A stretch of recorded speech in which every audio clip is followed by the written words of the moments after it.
So today I want to talk about vampires and how to play one in Dungeons and Dragons. Recently I've actually gotten to play and not just DM for a change, it's actually amazing. But I've had so much fun playing, and I actually got to play a vampire, or kind of a vampire-esque character. I'll kind of get into the details of that later, but today we'll be going over some class recommendations, racial options, and I also want to talk about some really awesome unofficial D&D content as well. So, let's talk about vampires. Let's talk about the classes. In this case, we're going to be picking the College of Whispers Bard.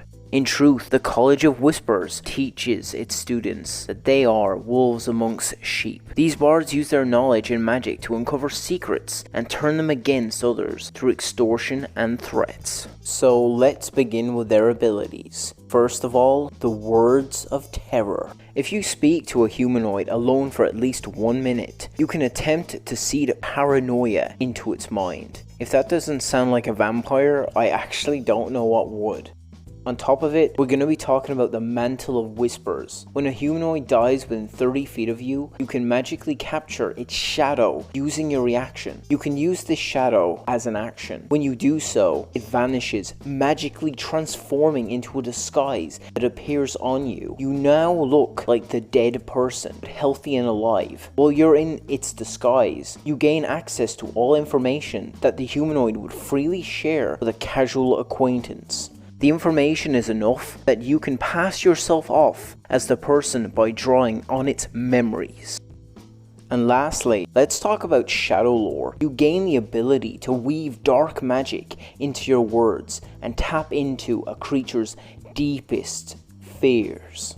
Not only does the Whispers Bard have the ability to strike fear into their opponents, they can also take their form through kind of a sort of shadow type magic. And I mean, we all know vampires to be able to shapeshift and change their form. And this is kind of a really interesting, flavorful kind of way of emulating that.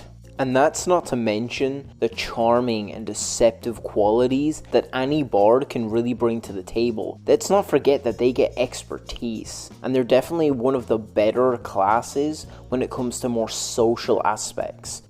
So let's talk about the Circle of Land Druid, specifically the Underdark variant, as its spell list is absolutely the most vampiric, or at least vampire themed spells you're gonna get. As for the Circle of Land Druid, I wanted to talk about the Underdark spell list, specifically Spider Climb, Gaseous Form, and Greater Invisibility. The rest of the spells definitely have a place, and they're definitely great abilities, but as for these three specifics, they definitely add to that kind of theme of playing into a vampire.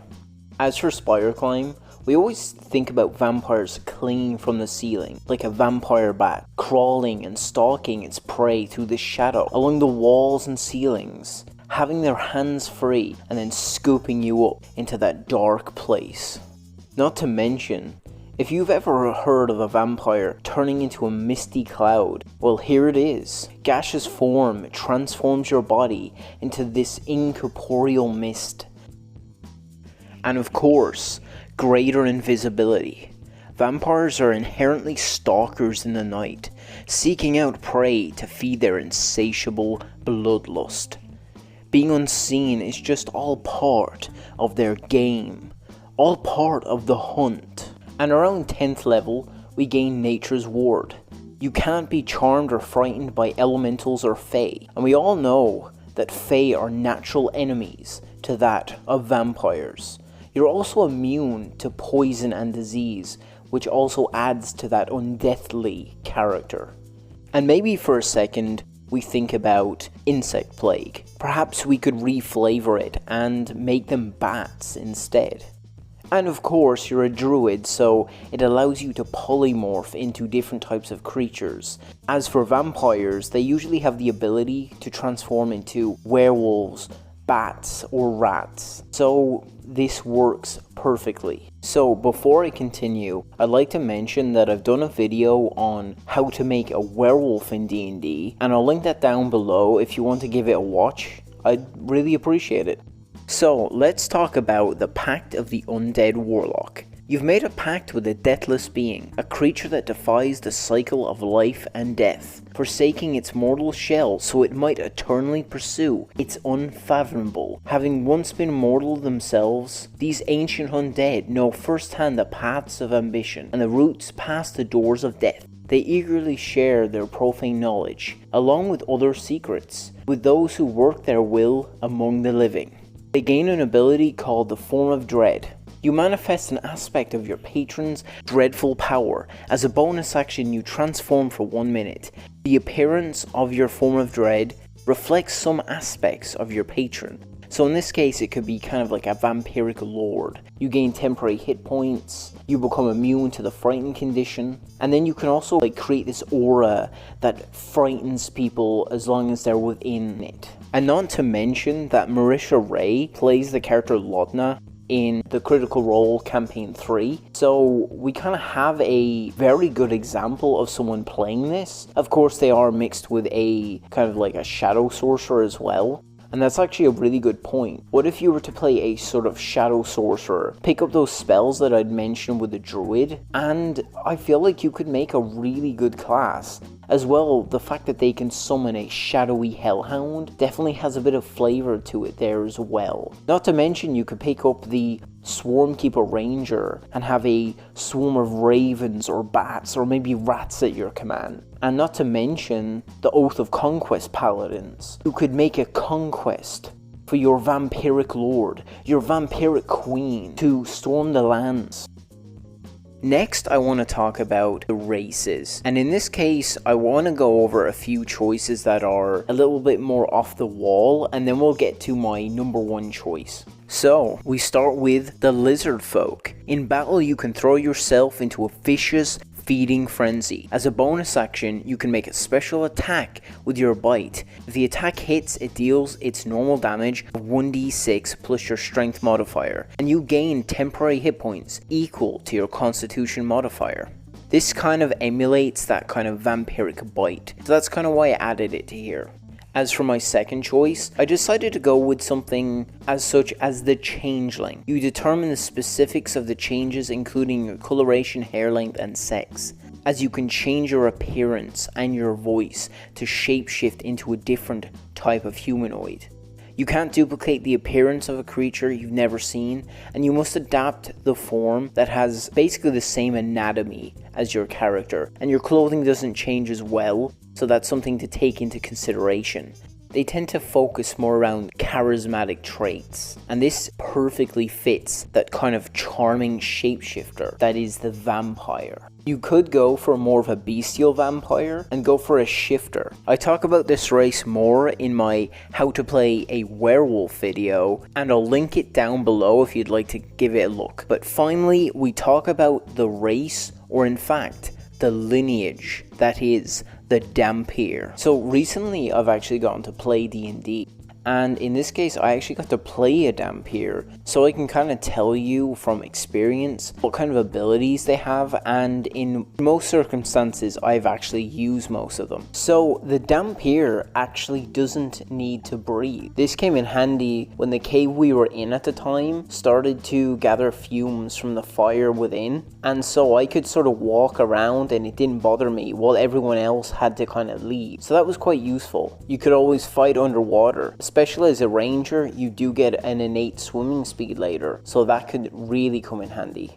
And not to mention the fact that your speed increases to 35 feet, and not to mention you get a climbing speed equal to that. I mean, the fact is, it was so rare before Tasha's to even get a climbing speed. I mean, now the only options are the Tabaxi, maybe the Simic Hybrid, and the Ranger as just a class in itself. So getting a climbing speed like this is absolutely amazing. And of course, let's talk about their vampiric bite. Honestly, the first time I used this, I'm not even kidding, I got a natural 20 and insta-killed this dude. It was so satisfying, honestly. And what I like about this is you deal a 1d4 plus your constitution. not your strength or dex. It's kind of a strange mechanic, but it does make sense when you think about it. But when I did that, I basically rolled 2d4 plus my constitution modifier, and I healed that much back in actual hit points. It's such a cool mechanic, and not to mention you can also add this to your next attack roll or an ability check instead of healing those hit points back.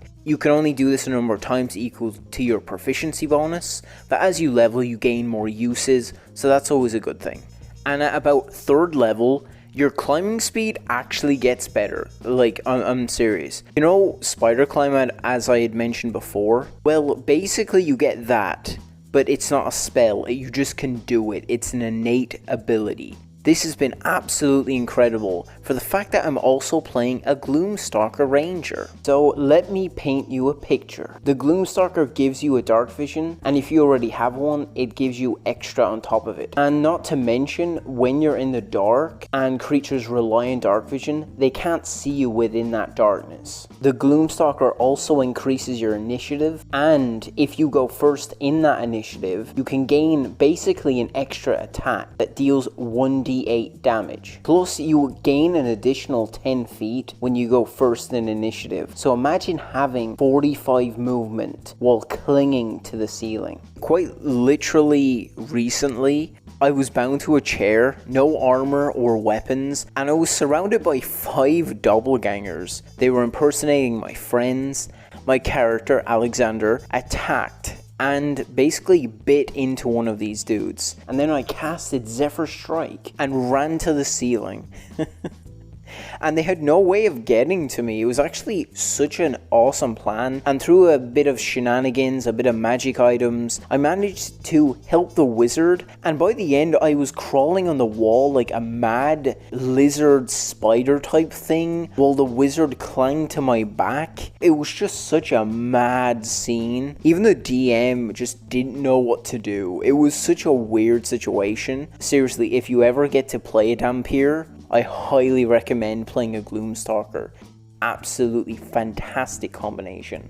Let's actually talk about some unofficial D&D content. I mean, first of all, we have to mention Matt Mercer's Blood Hunter class. I mean, this is surrounded with the whole blood mechanic, the blood maledicts, the blood curses, and you could pick a ghost slayer and you would have sort of that ample opportunity to be turned by a vampire, throwing themselves into dangerous situations. I mean, it's likely that you're gonna turn undead at some point, right?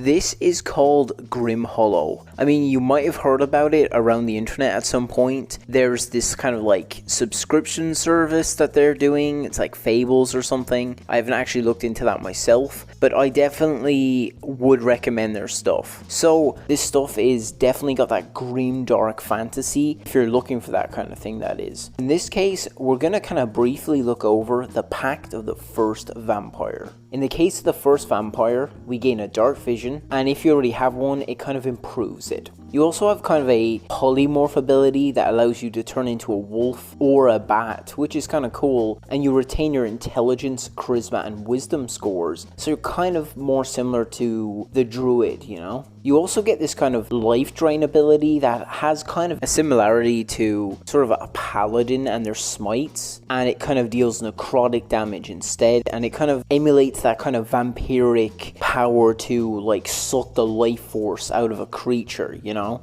And that's not to mention all the sangromancy spells, which are basically blood magic. The sangromancy wizard kind of uses these types of spells, so they kind of like sacrifice their hit dice in order to cast these kind of blood related spells. Some heal, some create shields, and some create like pillars of like blood. It's really like cool stuff. And this is not to mention classes like the Circle of Blood Druid or the Wretched Bloodline Sorcerer, and not to mention things like the Vermin Lord. There's pretty much 2 subclasses for every single class, except for the Artificer, of course. And I haven't even got into the advanced mechanics that are offered in this book about transforming into sort of liches and vampires, aberrations, and such like that. And it's definitely something I want to go into more depth in, and I want to show you kind of the vampiric side of it, but I definitely want to kind of give you a kind of glimpse at it. So for how it works is there's like 4 levels of the transformation. Each level you get to pick one boon and you gain a flaw, and so this is kind of how it works. At first level you gain 2 bonuses, I suppose, and 1 flaw, and the mechanics are really interesting, but I just don't think I could do them justice in this video. I'll definitely do a follow-up to this. So I had a lot of fun doing this video. Vampires have always been something I've been fascinated by, and I'm not talking about the shitty ones from the 2000s. Oh god.